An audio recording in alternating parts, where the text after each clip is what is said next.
Assalamualaikum warahmatullahi wabarakatuh. Kami dari kelompok 14 akan mempresentasikan materi knapsack problem. Next. Selanjutnya di sini terdapat anggota kelompok 14. Yang pertama saya sendiri yaitu Bunga Putri Nur Iman dengan NPM 4524210021 dan kedua Lilis dengan NPM 4524210051 dan yang terakhir Rin Fadawati dengan NPM 4524210090. Next.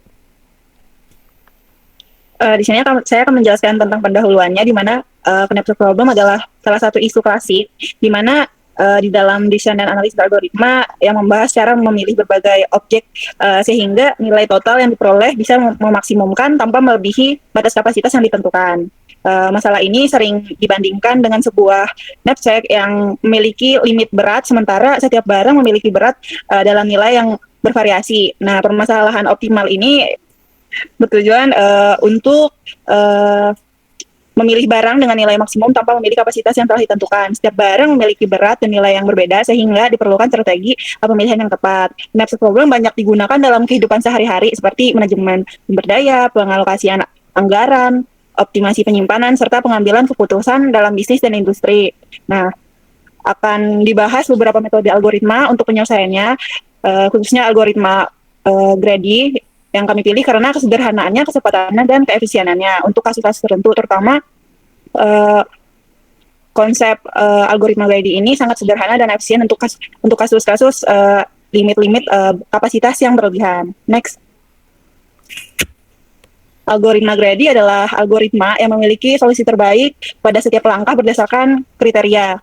Knapsack problem pemilihan barang dilakukan berdasarkan rasio nilai terhadap berat, di mana barang dengan rasio terbesar akan menjadi prioritas dan dimasukkan ke dalam knapsack. Nah, proses ini dilakukan hingga kapasitas prioritas ini terpenuhi, dan apabila kapasitas tidak mencukupi, barang dapat diambil sebagian untuk mengisi sisa kapasitas yang tersisa. Next. Nah, dalam knapsack problem, kriteria yang bisa digunakan tuh satu, ada nilai terbesar, dua, berat terkecil, tiga, rasio antara nilai dan berat. Paling sering digunakan itu nilai dan berat. Langkah-langkah algoritma Grady ini, satu, itu menghitung rasio nilai atau berat untuk setiap barang. Setelah itu kita akan mengurutkan barang tersebut berdasarkan terbesar ke terkecil. Ketiga, kita memasukkan barang-barang ke dalam knapsack secara berurutan, di mana jika barang itu mencukupi akan diambil semuanya. Nah, jika barangnya tidak mencukupi akan diambilkan sebagian untuk mengisi kapasitas yang tersisa. Setelah kapasitas penuh, prosesnya akan dihentikan. Setelah itu, kita akan menghitung total nilai yang diperoleh. Next. Di sini ada contoh sederhana, di mana kita memiliki 3 barang, yaitu barang A, B, C, di mana memiliki 5 kilo. Barang A memiliki berat 5 kilo, barang B memiliki berat 4 kilo, sedangkan barang C memiliki berat 6 kilo. Nah, untuk nilainya, barang A mempunyai nilai 50, untuk barang B memiliki nilai 40, sedangkan barang C memiliki nilai 30. Nah, bagaimana kita mengetahui rasionya bisa 10, 10, 5? Mengapa C ini beda sendiri? Nah, langkah pertama, di mana untuk barang A ini nilai dibagi dengan berat, sehingga akan menghasilkan rasio. Di mana barang A memiliki nilai 50, dibagi dengan 5, mendapatkan 10 rasio. Nah, begitu juga untuk barang-barang selanjutnya. Setelah mendapatkan rasio, kita akan memasukkan barang-barang ini ke dalam knapsack untuk menentukan nilai barang yang akan dimasukkan pada hasil akhirnya. Nah, pertama kita akan memasukkan barang A, di mana berat A itu mempunyai 5 kilo, sedangkan kapasitas yang masih kosong atau yang disediakan sebanyak 10 kilo. Nah, 5 kilo ini dengan 10 kilo, maka sisa kapasitas yang tersisa sama dengan 5 kilo. Setelah kita mengetahui masih ada sisa kapasitas yang tersedia, kita memasukkan barang B, di mana barang B ini mempunyai berat 4 kilo, sedangkan sisa kapasitasnya ada 5 kilo. Maka 5 kilo ini dikurang dengan 4 kilo, berarti sisa kapasitas yang tersedia adalah 1 kilo. Karena masih ada kapasitas yang belum terisi, kita akan memasukkan barang C.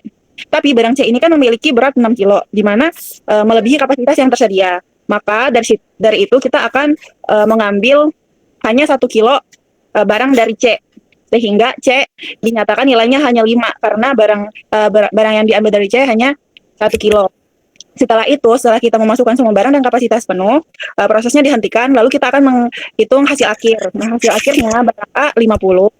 Kenapa barang A karena kapasitas A masuk semua dan barang B 40 karena nilai B masuk semua. Sedangkan C hanya mendapatkan nilai 5 karena nilai C masih ada tersisa dan hanya masuk 1 kilo saja. Nah, dari sini kita akan menjumlahkan semua jumlah barang di mana barang A 50, barang B 40 dan barang C 5. Di situ kita akan mendapat hasil akhir yaitu 95 barang yang dimasukkan di dalam knapsack problem.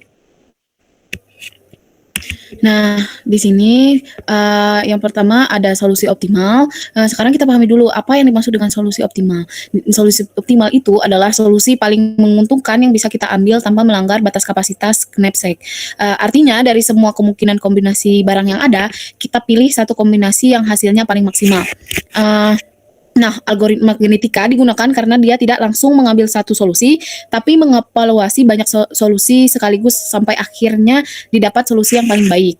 Nah, selanjutnya kita masuk ke solusi suboptimal.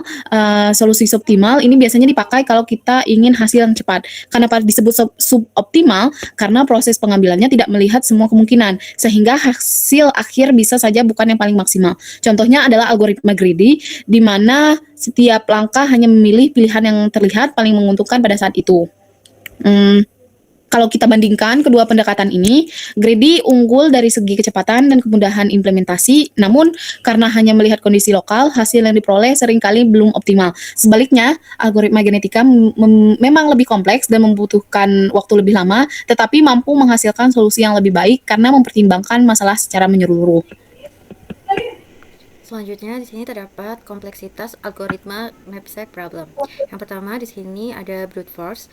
Metode brute force ini tuh mencoba seluruh kemungkinan kombinasi barang untuk kompleksitas waktunya adalah O2n, sehingga tidak efisien untuk jumlah barang yang besar. Dan yang kedua terdapat dynamic programming, yaitu untuk menyimpan hasil perhitungan sebelumnya agar tidak terjadi perhitungan berulang. Metode ini memiliki kompleksitas waktu dan ruang O(n) kali W, serta mampu menghasilkan solusi optimal. Next. Dan yang terakhir di sini terdapat dynamic programming dengan optimasi memori. Pendekatan ini mengurangi penggunaan memori dengan hanya menyimpan satu dimensi array. Kompleksitas waktunya tetap O(n) kali W, namun kompleksitas ruangnya menjadi OW. Lanjut ke contoh penerapan knapsack problem. Yang pertama di sini terdapat manajemen logistik, yaitu untuk menentukan barang yang dikirim dengan kapasitas terbatas. Yang kedua terdapat manajemen sumber daya untuk mengoptimalkan penggunaan dana, waktu, atau bahan. Next. Yang ketiga terdapat alokasi memori komputer, mengoptimalkan data yang disimpan. Dan yang keempat yaitu pemilihan proyek, untuk memilih proyek dengan keuntungan maksimal sesuai anggaran. Dan yang terakhir itu perencanaan produksi, yaitu untuk menentukan kombinasi produk yang paling menguntungkan. Materi yang kami sampaikan tadi disusun berdasarkan beberapa buku dan jurnal yang relevan dengan topik knapsack problem. Daftar pustaka ini kami gunakan sebagai dasar teori dalam pembahasan. Sekian dari kelompok kami, kita akhiri. Wassalamualaikum warahmatullahi wabarakatuh.